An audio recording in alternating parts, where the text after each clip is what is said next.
And like we've learned here, you got to commit. But hopefully you like the thing before you're ready to commit. You know, you don't want to crash diet your marketing. But that's what I have to say here. Social media is about the people, not about your business. Provide for the people, and the people will provide for you.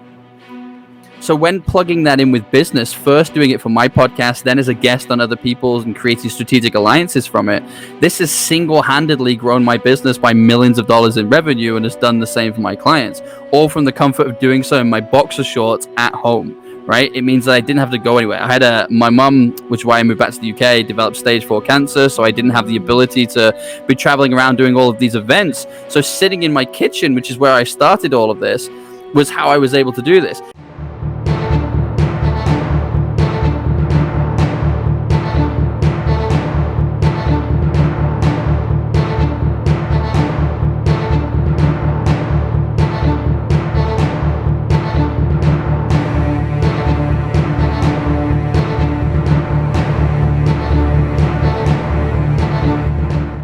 And welcome to the Social Media Throwdown from the Business Builder Throwdown Network. And I have got two fantastic people to introduce you to. We have got Shaily Hakimian, your social media Sherpa, and Phil Pelucha from Billionaires and Boxers today. How are you guys doing? Woo, woo, woo! Ready for a throwdown here. Yeah, oh good. It was like fight night, that intro, so it's like... yeah! Are we going to be kicking the crap out of each other? This is going to be fun. Let's do it. You got boxers in your name. Let's go. Right. Exactly. So, if you haven't seen the Business Builder Throwdown before, you can catch our episodes on YouTube, or you can go to businessbuilderthrowdown.com. However, this is how it works. We're each taking a side of something that you can use to build your business today's and all this week. We're talking about social media tactics and other media tactics to build your business. I want you guys to introduce yourselves. Shaily, let's start with you. Why don't you give us a little 1 or 2 minute about yourself and what you do? Oh my gosh, thank you so much, Matt. Every time we do a show together, it is an adventure. Like I said, I'm from yoursocialmediasherpa.com, where I help you be unforgettable to your referral network. There's a very good chance, if you're watching this, that you probably could be staying in touch with the people that you know could bring you your next customer. So let's help you do that at scale using the tools of the web, whether that be social media, or maybe some of the tools we see today, maybe some email marketing, maybe using Matt's skills of SEO. We're going to see what advantages you have in your business that you might be neglecting. If you want to learn more, go to yoursocialmediasherpa.com. I've got hacks that are available. You can get my favorite LinkedIn profiles. If you want to see more of this energy, tons of videos. So I'm all over the web. See you on LinkedIn, see you on the web, and let's get this throwdown moving. Sounds good. And Phil Pelucha, why don't you tell us a little bit about yourself? I was going to say, just as a warning, as a Brit, I have nowhere near as much energy. I see it's already going down. It's like, okay, I can get rah-rah. This is cool. No, so I'm from Billionaires in Boxers. I have to say that business leaders hire me to become billionaires in boxers and unlock the power of game-changing strategic alliances using podcasting and new media. We're ranked as #1 in the world publicist for businesses for podcasting and new media. Most people hire us because they're wasting their time and effort on the wrong kind of leads and the wrong clients. They're great at what they do, but they're going broke as their industry's best kept secret. So bottom line, we're helping them to add 7 to 8 additional figures in revenue to their business using podcasting and media, becoming credible, visible in their industry, and creating strategic alliances that take them to the next level. Nice. So today, our topic is podcasting, which Phil Pelucha, our billionaire in boxers, is going to be taking the side of podcasting. And Shaily, we're going to talk about social, but I would like to kind of specifically angle it towards social audio, since we're also talking about podcasting. So I think maybe this time we'll go ladies first. Oh, yeah. Absolutely. Shaily, you can start us off, and we'll ring the bell. That I don't have a physical bell, but we'll add in a bell noise in the future. And let's kick it off for round 1. Ding! Ding! Okay, so here we go. So the first thing I want to say is podcasting has a very high barrier to entry. I have the personality and the energy to do a show, but I'm not like Matt or these two guys here who have shows that they produce and have teams that are doing this over and over again, like with a system. But if you are someone with a personality that wants to get your voice out there, there is a platform for you. There's this new audio thing, which could look like live streaming. This will look like Clubhouse, all the Clubhouse knockoffs, where you could be someone who starts day one getting your show on the road with some organic traffic that you didn't have to drag your people to see. Look, if your stuff is great, they will come, but like, you got to drive a lot more traffic when you've got a platform that's like TikTok that's got live streaming, or Clubhouse where there's new people to see. They will see your profile. They will know a little bit more about you. You can start without having to produce something, without having to promote something. Will it be as good? But like, you could literally start tonight and get some things moving on there. With a podcast, you got to prepare, you got to get guests, you got to do research. It is a lot more work to get your foot in the door, especially if you're a new business who doesn't know to value a podcast just yet. So the lowest barrier to entry, that is my point here. Phil, why don't you tell us a little bit about podcasting and why you think that's something that people should go for instead of social audio? Yeah, so I'll come back a little bit. I actually think that there is zero barrier to entry to podcasting, given that the most profitable form of podcasting is appearing as a guest rather than starting as your own. And there are literally hundreds of sites out there of people looking for podcast guests right now. With one day's work, you could fill your calendar for the next month for shows that already have audiences of ready-made people that you want to sell to. But I want to stress this point because it's extremely important. For me and what we do at Billionaires in Boxers, the power of podcasting is not in the audience. The audience is an incredible byproduct. The power of podcasting is in the network. It's the ability to build that one-on-one, high-profile, high-trust relationship with the person you're doing the podcast with, either the host who you're appearing on their show, which is how we recommend you start, or as the guest that you're inviting onto your show to build a relationship with. You know, business is a team sport, and it really doesn't matter how good you are at your bit, unless you're surrounded by people who are equally as good at their part. You're always just going to be the MVP of the losing side, right? You need to surround yourself with people who are equally as good at their part as you are at yours. And podcasting is a phenomenal way to do that. There are literally millions of podcasts out there right now looking for guests with your knowledge and experience that have a ready-made audience. So imagine, if you will, let's take it offline, stop talking about podcasting for a second, and imagine that this is a theater. There is an auditorium full of your perfect customers and key strategic alliances and partners. There is a spotlight on the stage, and there is a host looking to introduce you onto that platform. Are you telling me that if more people didn't know that you existed, that they wouldn't want to do business with you? That's why podcasting has got to be your place to start. Whoa. Wow, those are some good points on both sides. Now, I like the idea of a low barrier to entry on both sides. Shaily, I want to ask you this before we move on. Do you think that you can shine the spotlight on yourself as a business owner? That's a really juicy question. It is different. It is different. Here's the thing. It's look, it's a different thing. Like, you got to plan to get on a show. You got to do some logistics here, right?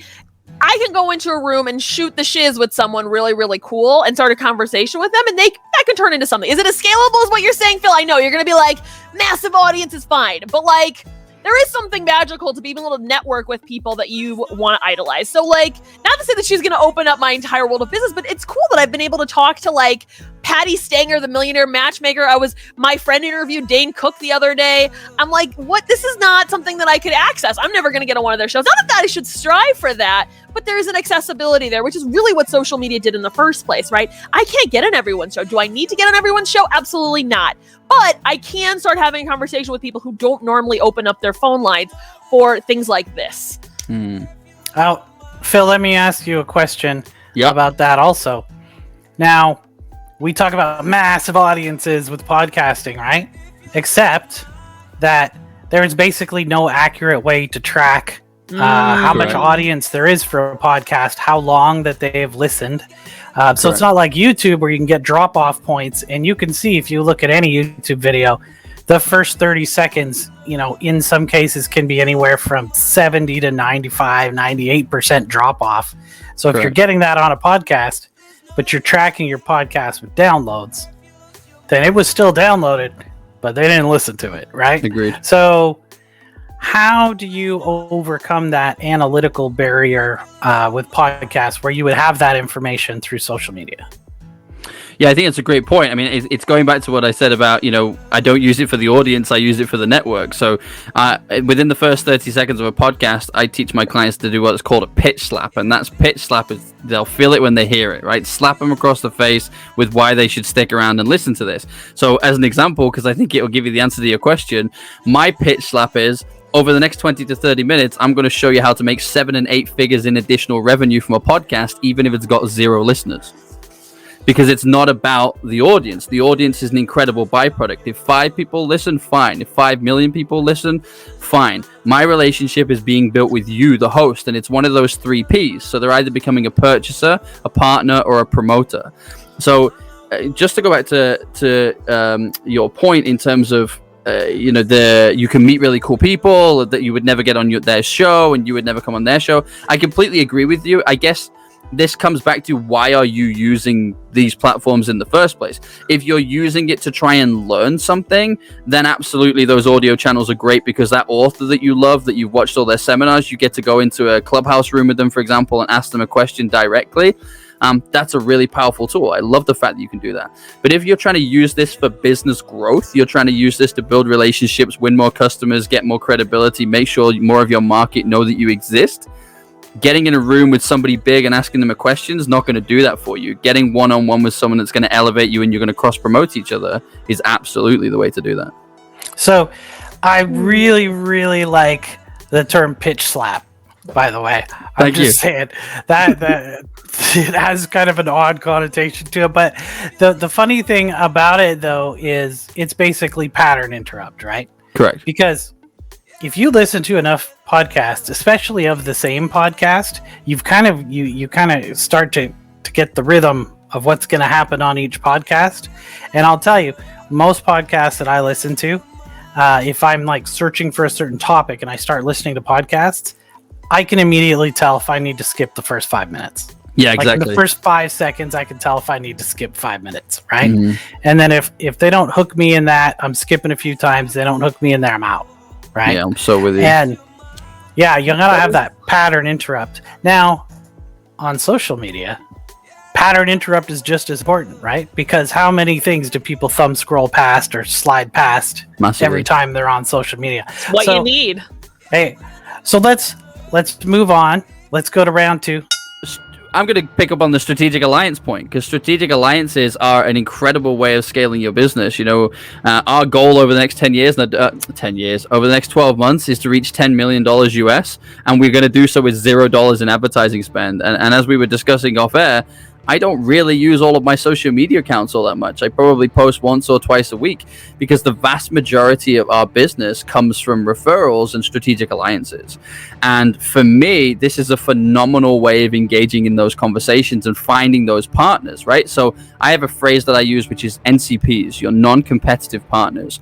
Who are the people that work with the same target audience that you do, that don't sell the same service or product? How can you meet these people, build relationships, and here's an important distinction, see who you resonate with, because we've all done business with people that we really wish we hadn't bothered, right?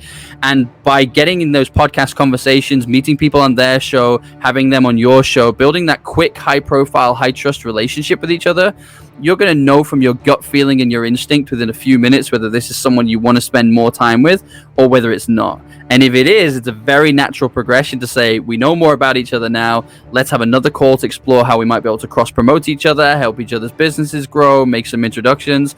And every single time I do a podcast, and every single time my clients do a podcast, they leave with additional podcast recommendations and referrals. So they're turning that one interview into 4 or 5 interviews. And they're usually leaving with either a client or a partner who's going to facilitate introductions for them, which is paid business. This is money. This is actually going to fuel your business and take you forward. So for me, I would make the argument that having a podcast is more important than having a website. Wow, those are big words there. Matt, you have something to say. Right. He just dissed on websites here. Do you have a follow? Like, that's a big statement.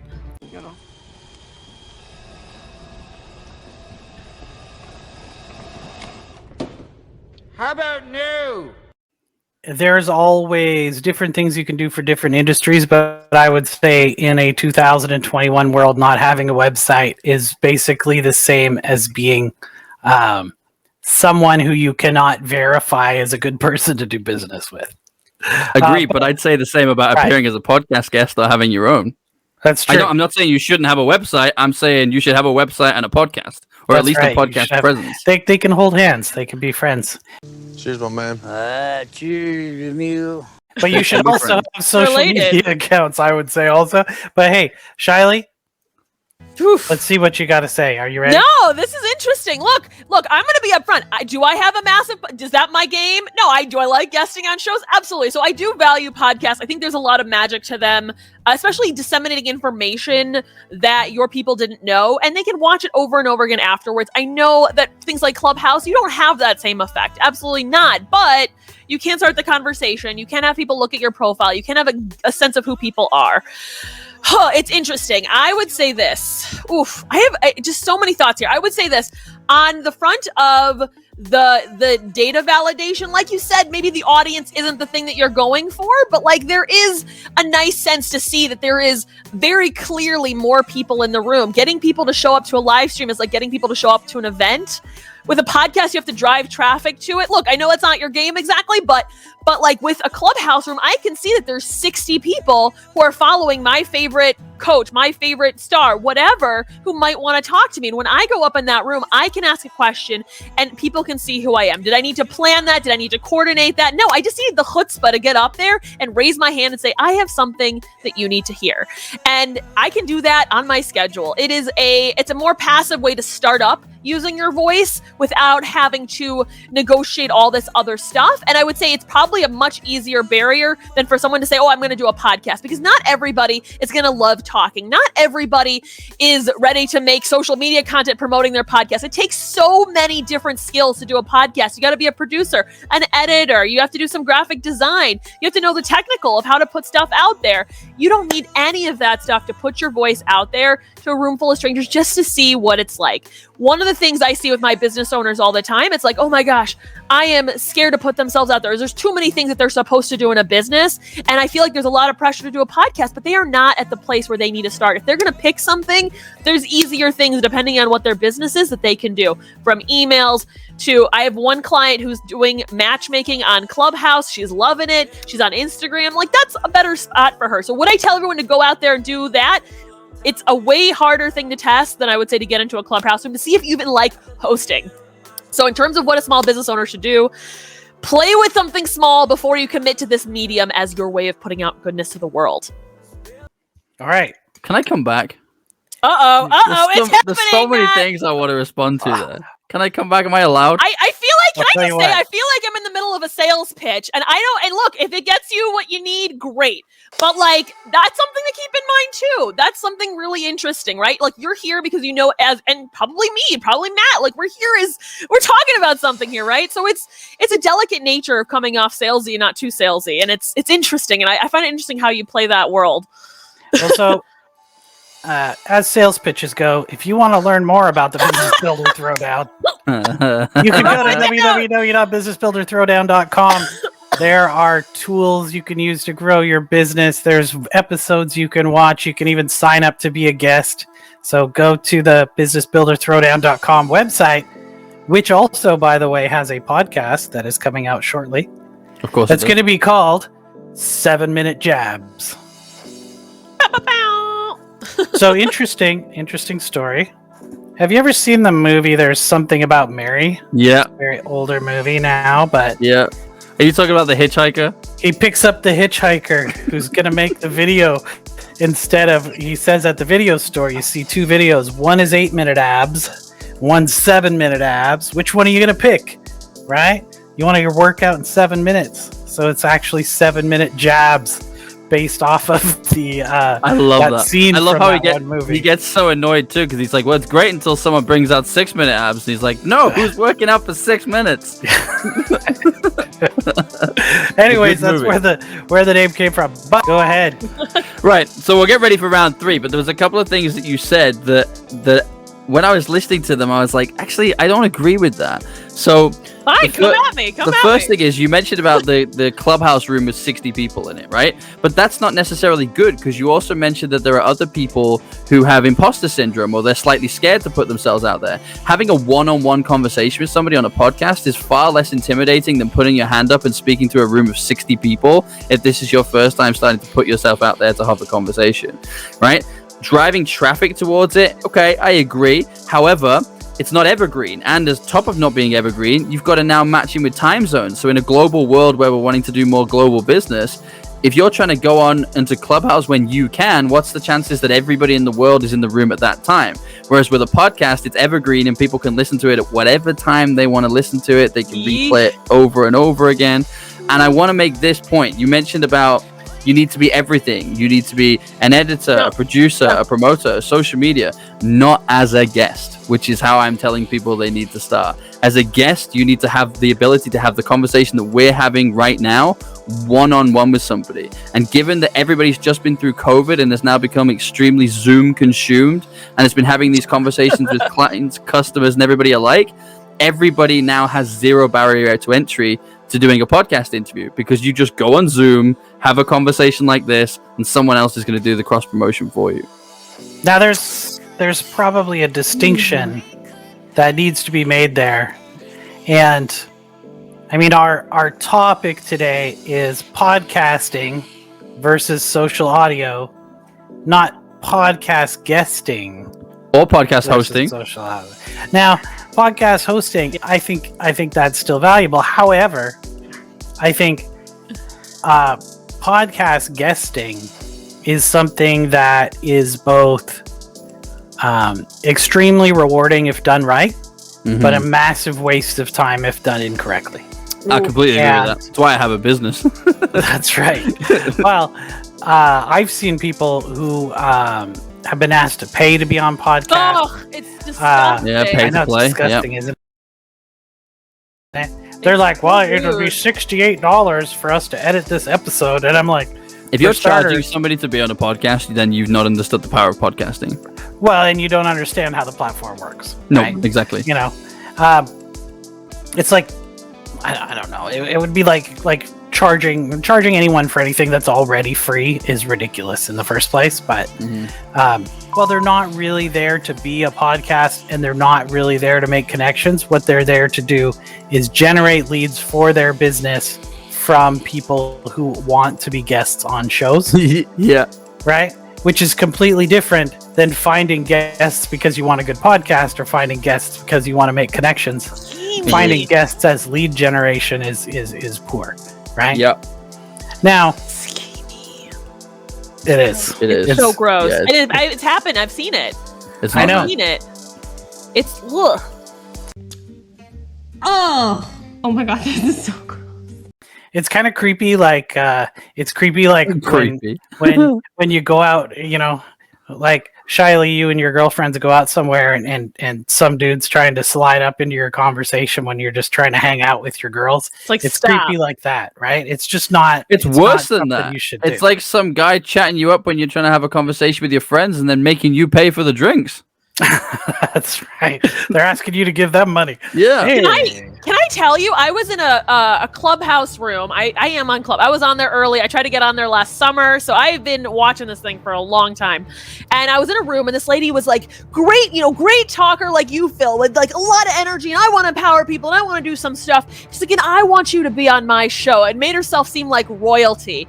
And then some lady was like, yes, I'll absolutely be on it, like super desperate, right? And then she's like, but I only charge like a nominal fee of $60. And I'm like, if you're this big lady, that's supposed to be very important, you're being skeezy here. And it's like, also like, what, like if you were going to charge for your time, that's like not a lot of money to charge for your time. So it just felt wrong on so many levels. But like, that's the thing that we see. There's a lot of these like schemy people on there. I also saw that we have a comment from Greg on Facebook. He says he's going to use the word chutzpah a whole bunch now. Yes. As a European Jewish woman, I am going to use it. I am a Middle Eastern Jew, but it's not our word, but I will take it from my people here. So hey, Greg. But hey, yeah, don't we be should schemy. we should give a shout out to Candy Box Greg, because I know him. Yes. And he makes these cool boxes that you can put stuff in, like treats and candies and stuff. Well, that's why it's called Candy Box Greg. But you can get them custom printed with whatever you want on the outside. Ooh, I like that. Like direct mail stuff. Greg, we should talk. Yeah. That's my new business. Get me candy and I will do whatever. That's right. I'm just kidding. Well, here's the thing. Here's another perk of, I guess, podcasting and rooms is that you don't have to be seen by anybody. You could be in your boxers. So that's also a nice perk as we segue back to this crazy topic that we have had here that went to boxers here.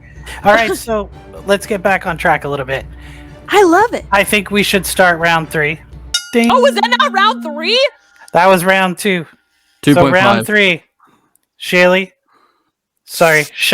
I always pronounce your name wrong. I don't know why.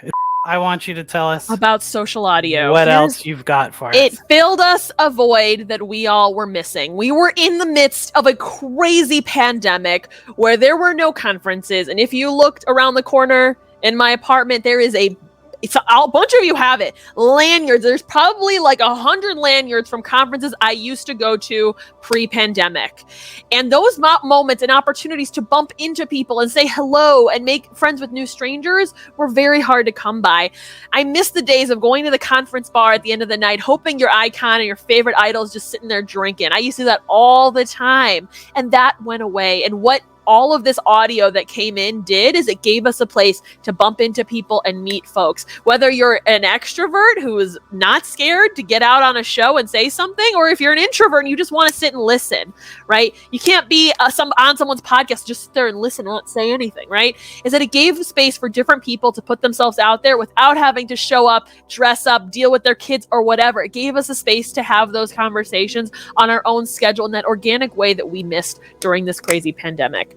That is what's really special about all this. Rest in peace to Matt and I used to know a platform called Blab that did that for us too. And I'm glad to see that there's a reincarnation of that same idea coming right now. That's right. What we're doing right now is basically the reincarnation of Blab. Mm-hmm. It is us having a conversation on video with more than one person that other people can watch. So, Phil, what do you got for me for round 3? Okay. I got a comeback jab and then an explanation. Oh my gosh. Okay. So, you just said for the people who don't want to, get involved because they're shy, they want to sit and listen. What do you think podcast audiences are? And they get the ability to pause it, which they don't get to do on Clubhouse. They got to message people and say, "I got to change the baby's diaper. Can you hold this conversation for a few minutes?" That doesn't happen. It happens in podcasting. DMs, man, DMs. Manage it, listen to it, pause it, take notes, do everything. Now, but this is on a serious note. I want to share this because it's not just for me, but for my clients. So from a personal experience. Podcasting completely changed my life because when I left the corporate world, I had no idea how to win clients. That's where Billionaires and Boxers was born from, was that I had previously grew and sold 2 sports podcasting networks. So I knew that this was a VIP backstage pass to your industry. This was your ability to spend 35, 40 minutes on a podcast with somebody that wouldn't give you 10 minutes on the phone to explain what you did. So when plugging that in with business, first doing it for my podcast, then as a guest on other people's and creating strategic alliances from it, this has single-handedly grown my business by millions of dollars in revenue and has done the same for my clients, all from the comfort of doing so in my boxer shorts at home, right? It means that I didn't have to go anywhere. I had my mum, which is why I moved back to the UK, developed stage 4 cancer, so I didn't have the ability to be traveling around doing all of these events. So sitting in my kitchen, which is where I started all of this, was how I was able to do this. And since then, not only has it done this for my clients, but I'll speak from personal experience. It's led to keynote speaking gigs. It's led to television series. I mean, we produce 250 to 300 hours worth of TV content per month and met all of those people on podcasts. Our show is aired globally on 2 global radio stations that needed additional audio content. I don't see them going to Clubhouse saying, "Hey guys, can we take this and put it on as a radio show?" It doesn't happen. It happens on podcasting. So for me, this all comes down to what does it actually have the power to do? Right now, Clubhouse, it's working for some people and it will continue to work for some people, but it's just today's fad.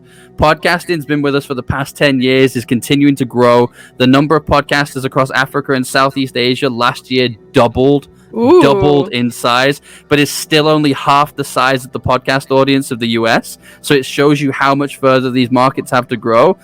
I mean, Clubhouse might be gone in 6 months when LinkedIn bring out their alternative for it. I'm waiting for it. Doing it. Everybody's doing it, right? So so I'm not knocking that audio thing. I'm saying audio is a great way for people to get themselves out there.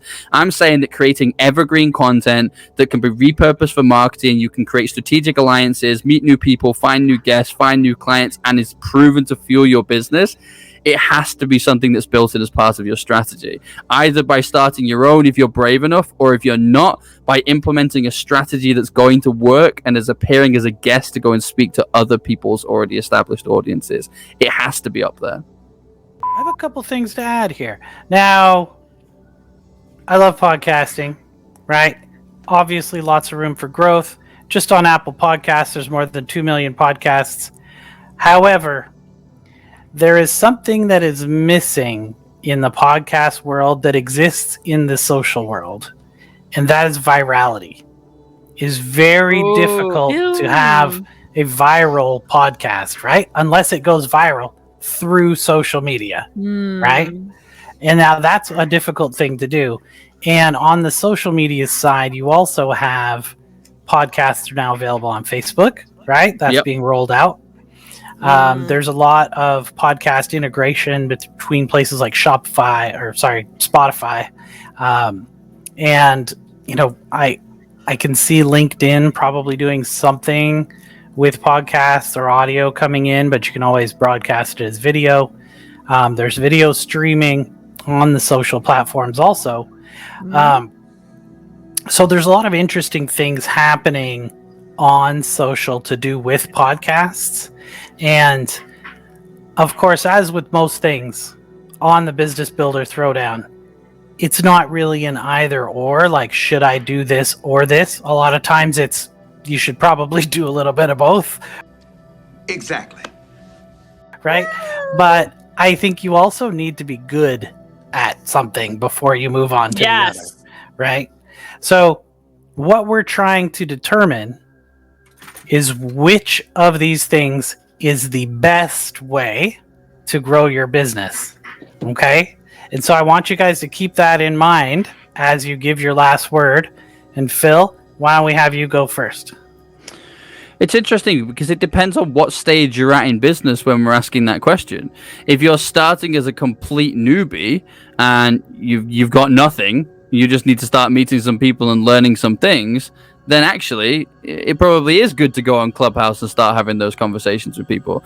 But if you've actually got something tangible, you've got a business, you've got customers who love you, you're already winning referrals, you're just on that roller coaster and need to figure out, you know, how to go from being unknown to unrivaled, how to stop being your industry's best kept secret, you know, how to make sure that people actually know that you exist, then that's podcasting, because essentially it's your virtual stage. It's the ability to go on and create an evergreen piece of content and go and speak to people. But the same could also be said of, if you're not at that stage yet, if you don't know what you're talking about, let's say, you know, you lost your job during the pandemic, you've had to set up a company and you're learning everything from scratch, putting yourself on a podcast at that stage might actually be counterproductive, because it's going to become very clear to your audience quite quickly that you don't know what you're talking about. And that might be easier to be a lurker on Clubhouse or something. So the honest answer is, if you're a newbie, if you're brand new to business, it's probably the Clubhouse stuff. If you've already got something established and you need to scale it and grow it, it's got to be the podcasting. There's no comparison. All right, Shaily, what do you got to tell us? I appreciate this whole entire conversation, to hear all sorts of nuggets on podcasting and Clubhouse rooms. I'll say this. The biggest thing, and I heard, Matt, you were hinting at this earlier, is, and this is something I say to my clients over and over again, it's about finding the balance of what your skills are, where your people are, where you can drive them, and where you can feed them the information they didn't know they needed. And it's different for a lot of people. And one of my gripes of the coaching world, and I'm in the periphery that I coach some hundreds of people through one of my clients, I'm in there, but sometimes what people teach is one system to go do one thing, and it's not built around their skill set, it's built around whoever created it. And so that's the biggest thing, right? All of us here, we do love to talk. That is our way to go. But for somebody else, it might be blogging, it might be something different, it might be writing that email, which is emails really great. But that's the thing, we have to find the thing that fits our vibe and where we can put them so that they can learn that we can help them with something. And websites are fabulous for that. but it's all the same information, making it easy and accessible to people. And if you're a talker and you want to go network and do that, that is a great place to be. If you're something a little different, find your home online, and it's going to be okay to play around and see what you like. You don't have to be everywhere. Find your home. And I know, Phil, you found your home, and I'm so excited for you. Find your place to be. I know I love some LinkedIn. I'm waiting for a live streaming platform to come out that I will commit to. I miss you, Periscope. Come back. But find your home and find what you like, because if you don't love it, you're not going to stick with it. And like we've learned here, you got to commit. But hopefully you like the thing before you're ready to commit. You know, you don't want to crash diet your marketing. But that's what I have to say here. Social media is about the people, not about your business. Provide for the people, and the people will provide for you. Fantastic. So we have two sides here. We have social audio, we have podcasting, and podcast guesting. And we'll lump those it's together. It's all the same thing. That's how we met, Matt. That's how right. we met. It's great. Well, it's also how we met. So whilst we're putting in closing arguments, everybody in this room met on a podcast whilst we're talking about the power of podcasting. We didn't meet on Clubhouse. We met on a podcast. That is true. However, we had to find each other first. And I believe, Shaily, we met through LinkedIn before you were on my show. Did we? I thought I met you through a shout out to Podmatch. Was it Podmatch? That's right. And then we talked on LinkedIn. And then we talked. So you mean a podcast directory? You mean podcast directory? Podmatch is life changing. If you're not on it, it takes away all the stress and the logistics that I did not want to go through. With getting on shows, it is a blessing. Thank you for selling my argument. Now, by the way, I love your closing point is now to push what I've been saying. No, it's a great thing. Look, this is not. We know that there's a lot of nuance in this. Okay, you said some things about my thing, and it's not. It's okay. They all work, and there's a lot of overlap there. It's true. All right, Clubhouse is the after party for podcasts, maybe. I can buy into that. I've actually seen that done. D. Scott Smith, who's the referee normally of the Business Builder Throwdown, after their podcasts, they have an after party on Clubhouse every week. Ah, there you go. Smart. It's a conversation. Yeah. Right. They have another one that they do after their. They have a kind of a Zoom networking group called the Global Tea Time. I was Google just there. And Global Tea Time is fantastic, and they have an after party on Clubhouse for that also. So that's kind of a ninja tip for you people who are doing, as we said, a little bit of both sometimes is the best idea, not one or the other. But before we make a decision, and I've seen some of the comments coming in. I want to ask you guys quickly, just before the end, if you could give somebody one tip. So Shaily, one tip for business owners about social media, what would it be? I would say it's simple as this. Make it easy to find the answers your people didn't know they were looking for. That is the epitome. No matter what your platform is, whether it's a podcast, a blog, a tweet, a LinkedIn post, wherever your people are, make it easy for them to get the answers they didn't know they needed. What are your FAQs? Are they available? So that when you get on the phone with them, they already know what the shtick is. They already know what's going on. So that's why I always say, I have a thing on my website where you can get a hack where I basically say, here, answer these 10 questions and you've got content for a lifetime. If you are not beautiful on the internet and you are not all over the place, your people will still find value in knowing what they didn't know they needed. You want to be their source of brilliance for whatever you solve. Right. Like the Marcus Sheridan, you ask, they ask, him. You answer, right? Yes, when I read his book, I was like, oh my gosh, I've been saying this for so long, except for he has a massive company and I am me. But it's true. That happens a lot. It's true. It's totally true. Make it easy. Phil, one tip for people out there for podcasting to grow their business, what would it be? Don't reinvent the wheel. Bill Gates once had a quote where he says he hires the laziest person to do the most difficult job because they'll find the quickest way of doing it. And whilst I'm not advocating being lazy, becoming efficient is a great way of doing it. So don't spend time and effort trying to build a mailing list of 100,000 people. Go on podcasts and become a great guest for people, building a relationship with those people that already have mailing lists of those people. Do 5 of those in a month. You've reached 500,000 people in a fraction of the time and cost it would have taken you to grow 100,000 of your own. Ooh, nice. Juicy. And as a person who wrote a course about email marketing, I would suggest that you actually grow your own list also. Oh, But a you great use way to that to grow your own list. That's right. A great way to grow your list is through podcast guesting.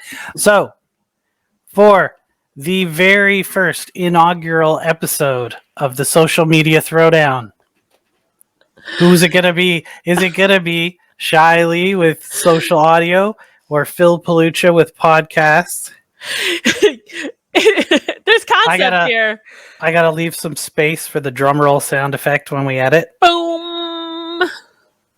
And the winner of the first Social Media Throwdown is Podcasting with Phil Pelucha, even though it's not social media. But it does work well with social media. It all works together. It's an ecosystem. Oh, you say that. It's sociable and it's media. So if that's not social media, true. I don't know what That's is. true. It's a social type of media. I think the clincher here and what we had talked about, kind of the recurring theme was this: don't reinvent the wheel, no barrier to entry. It needs to be easy, it has to be time efficient, and it has to be effective. And getting on other podcasts for the express purpose of meeting the hosts of those podcasts fits all of those things. It's something that you can do without money. You can do it with just a small amount of time, so you still have time to run your business. And it doesn't take as much effort, planning, and all the other things that you would have to do if you're going to plan out some kind of audio strategy or start your own podcast. So I was gonna say, you also behave differently when you're not focused on selling to the audience and you're focused on building a relationship with the host. You behave completely differently because your focus is on building an authentic relationship. And if it's authentic and enjoyable, I mean, we were having this conversation earlier, and I was speaking to someone, and they said, "Oh, I love it when people say to me, it was like two old friends catching up over a discussion," because that's the podcast that people enjoy listening to. It's not the people who come onto a show that are all like, "Well, I'm glad you asked me that, Matt. If people buy my course for $5.99," and it's like, no, like everyone hates that. Don't do that. Like nobody likes doing that. It has to be an authentic conversation. So the analogy that I like to use, and people feel free to take this. Shaily, you were mentioning about events and exhibitions and meeting people kind of at the expo.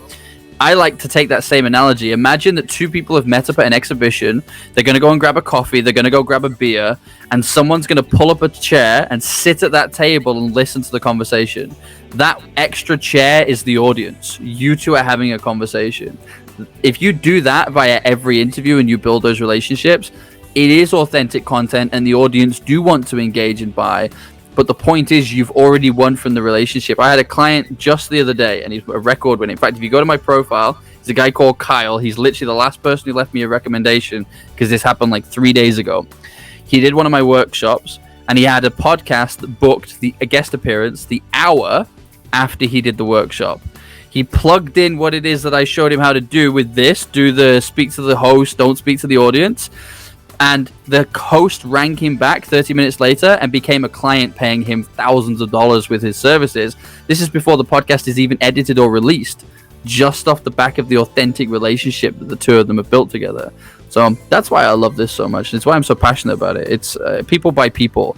And, you know, a lot of people say that they miss the days of seeing the whites of someone's eyes and handshake, and the days where you could combine people's Rolodexes and you could make a load of money just by making introductions, and feel those days are gone. I don't feel those days are gone. I just think they're in the podcast community now. Just go and have these conversations with people on a podcast instead of at the BNI breakfast meeting, instead of at the golf course. Like, do it here. BNI. But you know, hey, this is interesting though. Like, we're on this, like Matt, you're hosting this, right? He's being very transparent that he wants potentially one of the two of us either be power partners or clients. Like, that's interesting. Like. It's just very obvious and it's very upfront. And I'm finding it very odd, but I'm also like, you've already done it. You've already nailed this thing. It's like, I don't know. It's just. Matt, do you want to tell her or should I? It's fascinating. I don't know. That we're doing the same thing we're just talking about. I know, but No, I don't mean that. You're I mean like Matt and I actually are power partners together. We are doing work together. So, and we met on a podcast. So, It's interesting. But I don't come onto that podcast saying, "Hey, I'm trying to sell you something. Hey, I'm trying to do this." I come on and say, "Let's build an authentic relationship together." And if it makes sense for us to do something together, why wouldn't we? We're two people in business working with a very similar audience. If it makes sense to cross promote each other and do some work together, why would you not? So let me tell you one more thing. Interesting. And when I say tell you, I mean the audience out there. There is only one reason that anyone shows up on this show, and it's because they are a rock star at what they do. If these people weren't rock stars, you wouldn't be listening to them on the internet right now, right? So, how do I meet these people? Yes, I met them through podcasting, and that is why podcasting has won the day. Shaily, you still got 2 more chances to bring it back. Oh, here we go. Week, right? So tomorrow we're going to be doing Instagram versus TikTok. Well, that's going to be a hot topic to one of with those Tracy Hicks from the All Things Real Estate Store, and I think it's going to be a great show. Everybody, as always, it's not either or, it's and. You know, these are great tips. Do what you can with the information that we've provided. Use it to grow your business, grow your network, and you know, as they say, the opposite of networking is not working. Ooh, bam. I like that. All right, guys, have a good day. Peace. Thank you so much. See you on the web.